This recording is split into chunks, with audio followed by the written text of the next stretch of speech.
बिस्मिल्लाहिर्रहमानिर्रहीम। अल्लाह के नाम से शुरू, जो सबसे मेहरबान और सबसे रहम करने वाला है। अल्लाह के बंदों, आज हम आपको एक चमत्कारी घटना के बारे में बताने जा रहे हैं, जिसमें एक बकरी ने इंसान के बच्चे को जन्म दिया। यह देखकर पूरा गांव हैरान रह गया। क्या यह अल्लाह की असीम कुदरत का एहसास नहीं है? किसी भी चीज का वजूद सिर्फ अल्लाह के इरादे से है। इंशाअल्लाह इस वीडियो में आप जानेंगे कि कैसे अल्लाह की मर्जी से यह चमत्कार हुआ और इसके पीछे की हिकमत क्या थी। अल्लाह की कुदरत को समझने से हमारा ईमान और भी मजबूत होता है। इस वीडियो को पूरा देखें और अल्लाह की ताकत को महसूस करें। यह किस्सा उस वक्त का है जब एक दाई, जो गांव में हर किसी की मदद करती थी, औरतों की विलादत करती थी, हर किसी के दिल में अपनी जगह बना चुकी थी। वह हर वक्त तवक्कुल पर यकीन करती थी और जानती थी कि हर चीज अल्लाह के हुक्म से होती है। एक दिन मौलवी फरहान उसके पास आया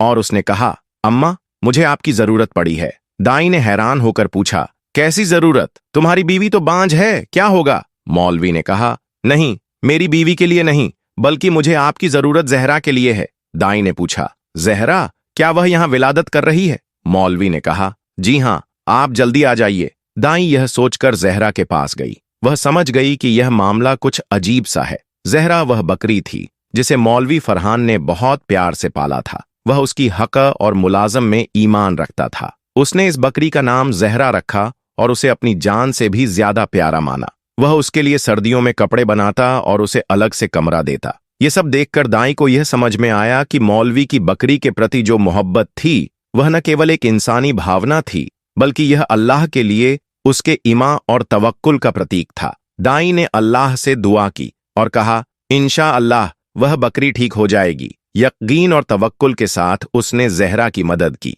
यह देखकर मौलवी फरहान ने अल्लाह का शुक्र अदा किया और कहा, रब्बी लावाल है, उस पर इश्क और अदा से काम लिया जाता है। यह किस्सा हमें यह सिखाता है कि हमें अपनी हर चीज, चाहे वह इंसान हो या जानवर, अल्लाह के हुक्म के अनुसार संभालनी चाहिए। जो मोहब्बत और हयात अल्लाह ने हमें दी है, उसे हमें अच्छे तरीके से खर्च करना चाहिए। अल्लाह के रास्ते पर चलना और उसकी मर्जी को समझना ही हमारी असली नमाज और अक़ीदा है। इन्नल्लाह मअल्लज़ीना तक़ौ वल्लज़ीना हुम मुहसिनून। अल्लाह के इश्क और रहम से ही हम इस दुनिया में अपने रिश्तों को मजबूती दे सकते हैं, क्योंकि वह हर चीज के बारे में बखूबी जानता है और उसकी हिकमत और कुदरत सर्वोत्तम है। खैर, सारे गांव को पता था कि मौलवी फरहान की जान उस बकरी में बसती है और कहता है कि जब से बकरी लेकर आया हूं, तब से मेरे हालात ही बदल गए हैं। ये बकरी बड़ी खूबसूरत, लंबी और सफेद रंग की थी। इतनी ऊंची बकरी मैंने अपनी जिंदगी में कभी नहीं देखी थी। क्योंकि यह उसका ख्याल रखता था, इसीलिए वह इतनी बड़ी थी। मैं भी वहां चली गई और पास जाकर बैठ गई। मुझे पता था कि मेरा ज्यादा काम नहीं है, लेकिन थोड़ी देर के बाद मेरी आंखों ने ऐसा मंजर देखा कि कदमों तले से जमीन ही निकल गई। मैंने उससे कहा, यह मामला क्या है? पता करें कि यह किसकी हरकत है। लेकिन वह खुद भी हैरान और परेशान रह गया। उसे तो न बात आए और न जाए, क्योंकि उसे भी यह सब कुछ देखने की उम्मीद नहीं थी। लेकिन जब पता किया गया कि यह किसकी कारस्तानी है, तो कदमों तले से जमीन ही निकल गई। सर से आसमान भी मुड़ गया, क्योंकि मौलवी फरहान कभी भी खुद से नजरें नहीं मिला सकता था, क्योंकि यह काम ही कुछ ऐसा था। लोग कहते हैं कि माँ ही जज्बाती नहीं हो सकती, कुछ मर्द भी जज्बाती होते हैं, जिनको औलाद का बहुत शौक होता है। मौलवी फरहान भी ऐसा ही था और मेरे ही इन हाथों से वह पैदा हुआ था। उसकी माँ बड़ी अच्छी औरत थी। इस दुनिया से वह जा चुकी थी। उसके घर में उसकी बीवी रहती थी, जो बस मुनासिब खातून थी। न किसी से ज्यादा बातें करती थी और न ही कहीं आना जाना रखती थी।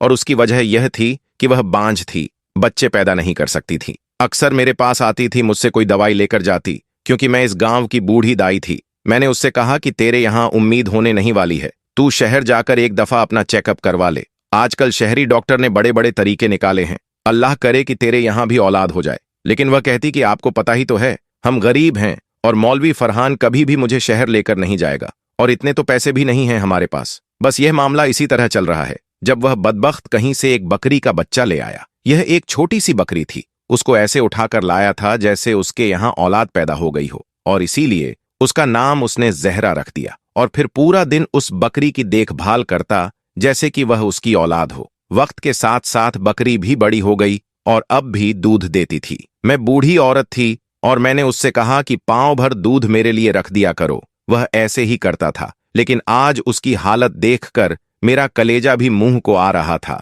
बेचारा ऐसे सर पकड़कर बैठा था कि जैसे सब कुछ उसकी अपनी बेटी या बीवी के साथ हुआ है। जब सुबह सुबह मेरी आंख खुली तो दरवाजे पर खड़ा दस्तक दे रहा था और कहने लगा कि मेरी बकरी के यहाँ विलादत होने वाली है। मैंने कहा कि लेकिन तेरी बकरी तो अकेली है। तो वह कहने लगा कि यह तो मुझे मालूम नहीं खाला, लेकिन आप मेरे साथ चले, मदद की जरूरत है। पहले जब उसने दरवाजा खटखटाया तो मुझे लगा कि कोई और मामला है, लेकिन फिर मैं जानती थी कि उसकी बीवी के यहाँ औलाद तो नहीं हो सकती। वह अपने शौहर को इतना पसंद भी नहीं करती थी। कहती थी कि माँ बाप ने जबरदस्ती शादी करवाई है। वह लड़की अच्छी थी, लेकिन आहिस्ता आहिस्ता उसने आना जाना कम कर दिया, क्योंकि यह गांव था। यहाँ पर किसी औरत का बांझ होना बहुत बड़ा गुनाह समझा जाता है। मुझे अपने साथ लिए कमरे में दाखिल हुआ। ये कमरा उसने जहरा के लिए ही बना रखा था। वह वहां पर बैठी कुछ बीमार सी लग रही थी। मैंने कहा कि देखो, ये मेरा काम नहीं है। वह जो जानवर का डॉक्टर है ना, ये गांव छोड़कर चला गया है, इसीलिए चल, मैं तेरी थोड़ी बहुत मदद कर देती हूँ। मैं वहां जाकर बैठ गई और मैंने अपना हुक्का भी अपने पास रख लिया। लेकिन मुझे क्या पता था कि आज मेरी जिंदगी का अजीबो गरीब दिन है और मुझे कुछ ऐसा देखने को मिलेगा कि मैं हैरान रह जाऊंगी। मैंने उससे कहा कि तू बाहर चला जा। मैंने हुक्का पीना शुरू कर दिया। जब थोड़ी देर के बाद मुझे अपने आसपास से किसी ना मालूम बच्चे की आवाज आई तो मैं हैरान रह गई। मैंने कहा कि आवाज कहाँ से आ रही है? फिर मैंने सोचा कि यह मेरा वहम तो नहीं है कि बच्चे की आवाज मेरे दिमाग में गूंज रही है। इतनी औरतों के बच्चे पैदा करवाए थे, इसलिए ऐसा लगता है कि यह सब मेरे साथ रोज ही होता है। लेकिन जब मैंने एक तरफ देखा तो मैं हैरान रह गई। जहरा की हालत अभी भी खराब थी, लेकिन उसके पास एक बच्चा पड़ा हुआ था जो रो रहा था। मैंने जहरा को चेक किया। उसका पेट पहले से छोटा लग रहा था। मेरा तो दिमाग घूम गया। मैंने कहा कि यह मामला क्या है, लेकिन वह बच्चा ऐसे ही घास पर पड़ा था। मैंने जल्दी जल्दी से उसे उठाया और अपनी चादर में लपेट लिया। जब मैं वह बच्चा उठाकर बाहर निकली तो सामने मौलवी फरहान की बीवी और गांव की औरत खड़ी थी। शायद वह भी बकरी का दूध लेने ही आई थी। लेकिन जब उसने यह मंजर देखा तो वह हैरान रह गई और उसने मुझसे पूछा कि किसका बच्चा है और यह बच्चा कहां से आ गया है? तू तो अंदर जहरा के पास थी, उसकी तबीयत खराब थी। मैंने कहा कि हाँ, अब मैं तुम लोगों को क्या समझाऊं कि यह बच्चा आखिर आया कहां से? मुझे तो खुद भी नहीं पता। जल्दी जल्दी इसको संभालो, नहीं तो यह बीमार हो जाएगा। मौलवी फरहान की बीवी ने आगे बढ़कर मुझसे बच्चा ले लिया और कहा कि मैं इसका ख्याल रखूंगी, और उसके बाद वह बड़ी जल्दी जल्दी आगे बढ़ गई। बच्चे को लेकर अंदर जा ही रही थी जब मौलवी फरहान ने यह मंजर देख लिया। उसने कहा कि जहरा कैसी है? मैंने कहा कि जहरा तो ठीक है, लेकिन और बहुत से मामलात खराब हैं, इतने खराब हैं कि तू ठीक भी नहीं कर सकता। उसने कहा कि क्या मतलब? और मैंने उसे बताया कि तेरी बकरी के यहाँ विलादत हुई है, बच्चा पैदा हुआ है। उसने कहा कि अच्छा, कैसा बच्चा? मैंने कहा कि इंसानी बच्चा पैदा हुआ है। कमबख्त, ये बात करने की देर ही थी कि वह हैरान रह गया।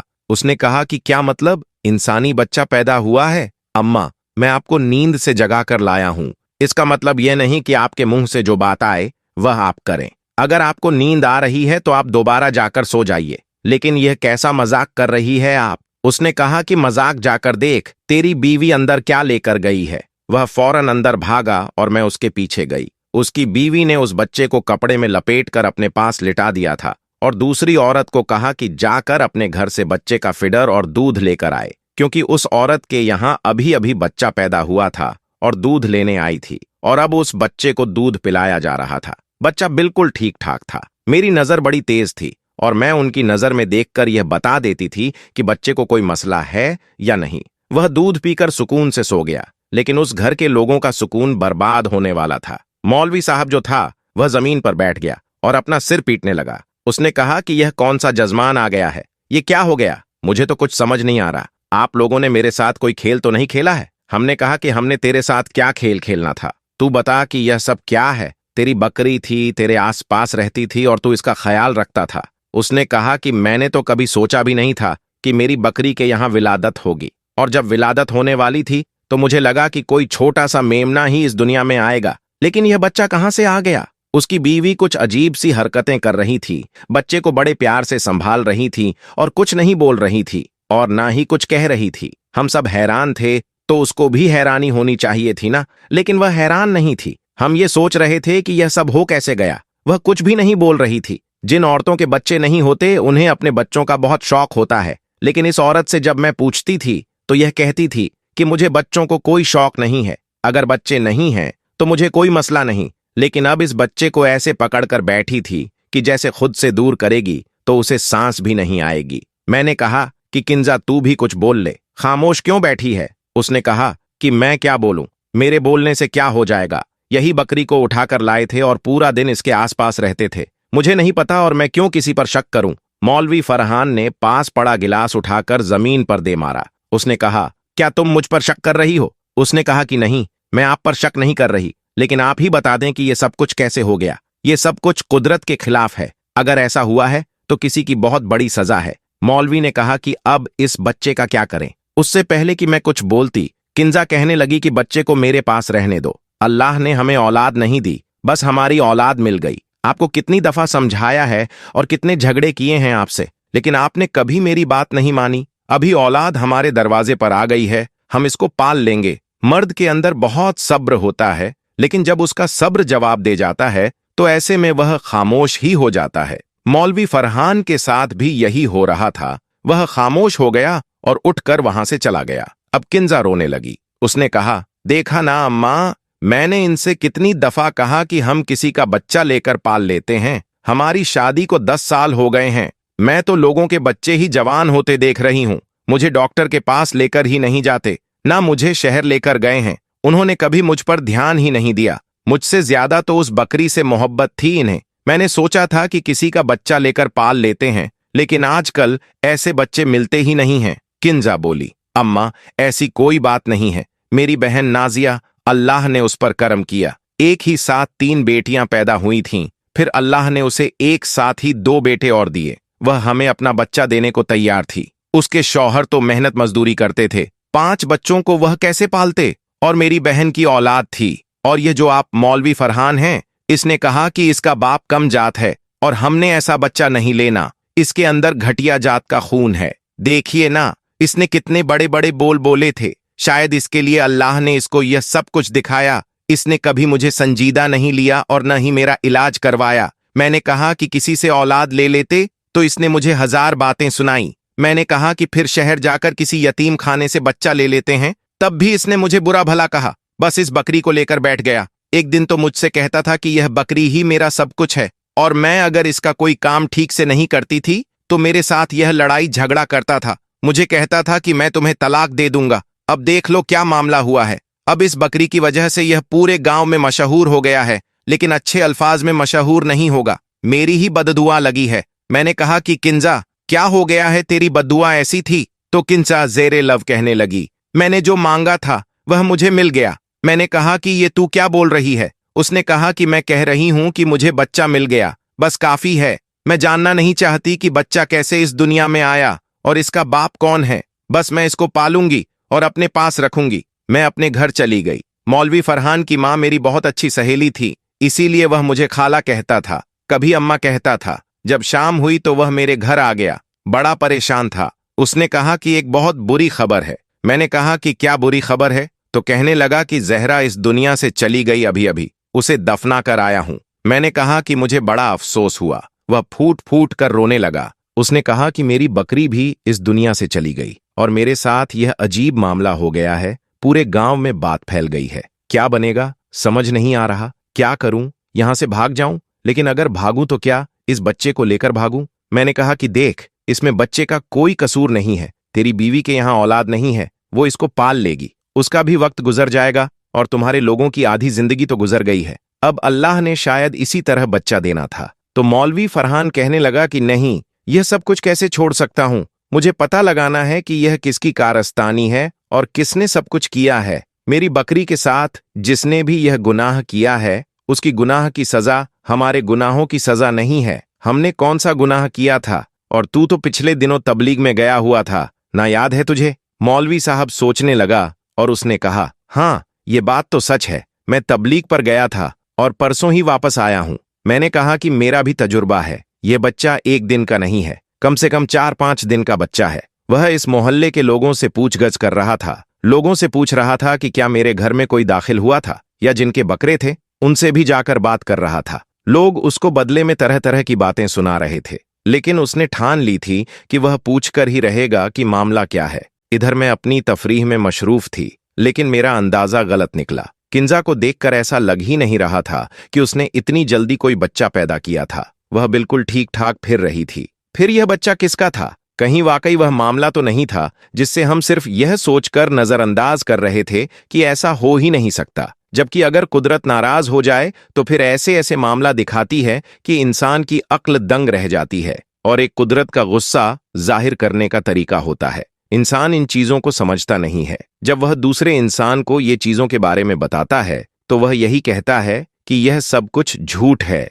कहानी है, लेकिन होने को क्या नहीं हो सकता। मुझे एक औरत के बारे में पता चला कि उसने कैसा बच्चा पैदा किया था। उसको देखकर सब लोग चीखें मारते चिल्लाते हुए वहां से भाग गए, क्योंकि वह बच्चा ही इस किस्म का था। और मेरी हिम्मत थी कि मैंने उस बच्चे को जाकर उठाया और उसकी मां की गोद में रख दिया था। और इसी तरह मां के हाथ कांप रहे थे, वो पूरी तरह से रो रही थी। सब लोग कहते थे कि इसे सजा मिली है क्योंकि उसने अपनी चारपाई पर पड़ी हुई सांस की खिदमत नहीं की, बल्कि उनको हमेशा बुरे अल्फाज से पुकारती रही, गुस्सा करती रही, उनके काम नहीं करती थी। और फिर उसकी सांस इसी तरह चारपाई पर पड़ी दम तोड़ गई। वह बच्चा भी दुनिया में ज्यादा अरसे तक नहीं रहा, लेकिन उस औरत को बदला जरूर मिला। उसके बाद वह बहुत नेक औरत बन गई थी, अपने शौहर का ख्याल रखती और गांव वालों का भी काम किया करती। किंजा, जो कि बच्चे का बहुत अच्छे तरीके से ख्याल रख रही थी, बच्चा बिल्कुल ठीक था और सुकून से सो रहा था। मैं वापस अपने घर आ गई। जब मुझे एक औरत बुलाने के लिए आई तो उसने कहा,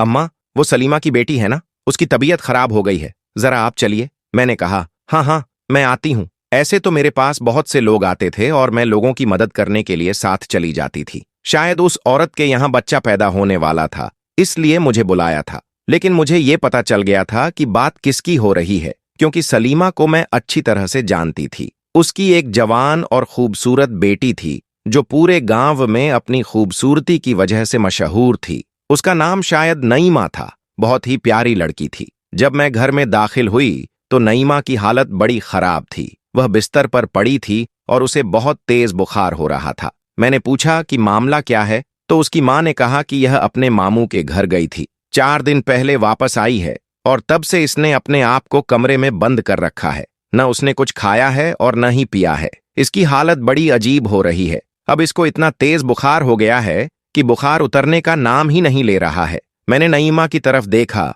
तो मैं उसका चेहरा देखते ही समझ गई कि मामला कुछ और है। मैंने सबसे कहा कि तुम लोग बाहर चले आओ, मुझे अकेले में इसको देखने दो कि मामला क्या है। जवान लड़की है, क्या तुम सबके सामने मैं ऐसी बातें करूंगी? चलो निकलो यहां से। मैं नईमा के पास बैठ गई। मैंने कहा, बेटा, बात क्या है? जब मैं उसे चेक करने की कोशिश की तो उसने मेरा हाथ पीछे कर दिया। उसने कहा, नहीं अम्मा, बस तू मुझे बचा ले, बाहर जाकर सबको कह दे कि सब कुछ ठीक है। मैंने कहा, क्यों, क्या हुआ है? तो कहने लगी, यह देख मेरा हाल। जब मैं उसको देखा तो मैं समझ गई कि मामला क्या है। मैंने कहा, तेरी औलाद कहाँ है? उसने कहा, वह तो मैंने नईमा को दे दी। मैंने कहा, नईमा तेरी क्या लगती है? तो कहने लगी, मेरी बचपन की सहेली है। मैंने कहा, बच्चे का बाप कौन था? तो नईमा ने सर झुका लिया। उसने कहा, इस बच्चे का आप जो भी समझें, उसके साथ मेरा कोई जायज रिश्ता नहीं था। वह पीछे कारखाना बन रहा है, उधर का वह अफसर था। वह बहुत खूबसूरत आदमी था। उसे तो यहां से गए हुए 10 महीने होने वाले हैं और मैं ही उसके इश्क में पागल हो गई थी। और यह बात मैंने सिर्फ नईमा को ही बताई थी। नईमा को यह पता था कि मेरे यहाँ औलाद होने वाली है, और जब मेरे यहाँ औलाद होने वाली थी और कुछ ही महीने ऊपर हुए तो मैं बहाना करके अपने मामू के घर चली गई। और आपको तो पता ही है कि मेरे मामू की आंखों में बिनाई नहीं है। उनकी एक बेटी है और उससे यह सब कुछ छुपाना आसान था। वह बेवकूफ सी है। लेकिन फिर मुझे नईमा ने कहा कि तू वापस आ, हम सब संभाल लेंगे। और जब मैं बच्चा जहरा के पास रखने के लिए आई तो आप हुक्का पीकर सो रही थी और अम्मा, आपको पता ही नहीं चला कि यह सब कुछ कैसे हुआ। जहरा के साथ हमने कुछ नहीं किया। उसकी तबीयत खुद ही खराब हुई थी और शायद उसने कुछ उल्टा सीधा खाया हुआ था, लेकिन हमने उसकी तबीयत का फायदा उठाया और इस बच्चे को वहां पर रख दिया। अब मैंने कहा, मेरे साथ ही पहले भी होता है कि मैं हुक्का पीती हूं तो मुझे अचानक नींद आ जाती है, लेकिन उस दिन मुझे पता ही नहीं चला कि मैं किस टाइम सोई हुई थी और किस टाइम उठी। वह हाथ जोड़ने लगी और उसने कहा, मैं अपनी सहेली की मदद की है और उसने मेरी मदद की है। बस आप बाहर जाकर कह दो कि मुझे बुखार है और कोई दवाई वगैरह दे दो, क्योंकि मेरे साथ जो बड़ा होना था वह तो हो ही चुका है। मैं तो इस बच्चे को नहीं पाल सकती, पर नई माँ तो अच्छे तरीके से पाल सकती है। ये बात सुनकर मैं हैरान रह गई। क्या कहती? पता ही नहीं चला कि उनकी बेवकूफ़ी थी या उनकी दोस्ती की आल्हा मिसाल थी। एक दूसरे के बुरे वक्त में उन्होंने एक दूसरे का इतना साथ दिया। तभी तो नईमा कह रही थी, क्यों रोएगा बच्चा, अपनी खाला की गोद में जो है। जुमला पूरा करना था उसने, क्योंकि उसके लिए नईमा उसकी बहन से बढ़कर थी। मैंने कहा, अब जो होना था वह हो गया। मैं खामोश सिर्फ इसलिए हूं कि इस मासूम जान को एक माँ मिल रही है और तेरे घर वालों की इज्जत सलामत रहेगी, वरना मैं यह बात सबको बता देती। मैंने सबको बाहर जाकर कह दिया कि नईमा की तबीयत खराब है और आप लोग उसको कुछ दिन बिस्तर पर ही आराम करवाए। इसके बाद वह ठीक हो जाएगी और उससे ज्यादा सवाल मत करिएगा। इधर मैंने मौलवी फरहान को भी समझाया कि बच्चा जैसे भी इस दुनिया में आया है, अब यह तेरी ही औलाद है, तू ही इसका ख्याल रखना। शायद अल्लाह ने तुझे इम्तिहान के लिए चुन लिया है और तू भी इसी में जांच हो जाए। उसको भी मैंने समझाया और समाज से भी मैंने कोई जिक्र नहीं किया। लेकिन यह बात बाकी बहुत अजीब सी थी कि बच्चों के आने के बाद मौलवी साहब के हालात बहुत बेहतर हो गए और उसके घर में दौलत की रेल फेल हो गई। अब वह भी उसे बच्चों को अपनी गोद में लिए उठना फिरता और प्यार करता, और इकरा भी बहुत खुश है। अब बात नईमा की करें तो किसी को पता भी नहीं चला कि उसे लड़की ने इतना बुरा किया। शायद उसकी किस्मत अच्छी थी, लेकिन उसने वाकई में बहुत बड़ा कदम उठाया था। अल्लाह पाक उसे हिदायत दे। इस तरह सबने एक दूसरे के लिए अच्छा किया और आगे बढ़ने लगे। यह कहानी हमें यह सिखाती है कि हर चीज में अल्लाह की मर्जी होती है और हमें अपने सभी कार्यों में अल्लाह की रिदा और खुशी को ध्यान में रखते हुए सही मार्ग पर चलने की कोशिश करनी चाहिए। हमें यह समझना चाहिए कि हर घटना और परिस्थिति में अल्लाह की कोई न कोई हकमत छिपी होती है और उस पर यकीन रखना चाहिए। हमें अपने नफ्स को सुधारने और सही राह पर चलने का प्रयास करना चाहिए, ताकि हमें इस दुनिया और आखिरत में सच्ची सफलता मिल सके। अगर आपको हमारी आज की यह वीडियो पसंद आई हो तो कृपया वीडियो को लाइक करें और इसे अपने दोस्तों और रिश्तेदारों के साथ शेयर करें, ताकि यह नेक संदेश और भी लोगों तक पहुंच सके। अगर आप हमारे चैनल पर पहली बार आए हैं तो चैनल को सब्सक्राइब करें और बेल आइकन दबाकर ताज़े वीडियो का नोटिफिकेशन प्राप्त करें। हम दुआ करते हैं कि अल्लाह हमें सही मार्ग पर चलने की तौफीक दे और हमारे सभी कार्यों को अपनी रिदा के अनुसार करने की क्षमता दे। आप सभी को अल्लाह हाफिज। अपना और अपने परिवार का बहुत ख्याल रखें। अल्लाह की हिफाजत हमेशा आपके साथ रहे।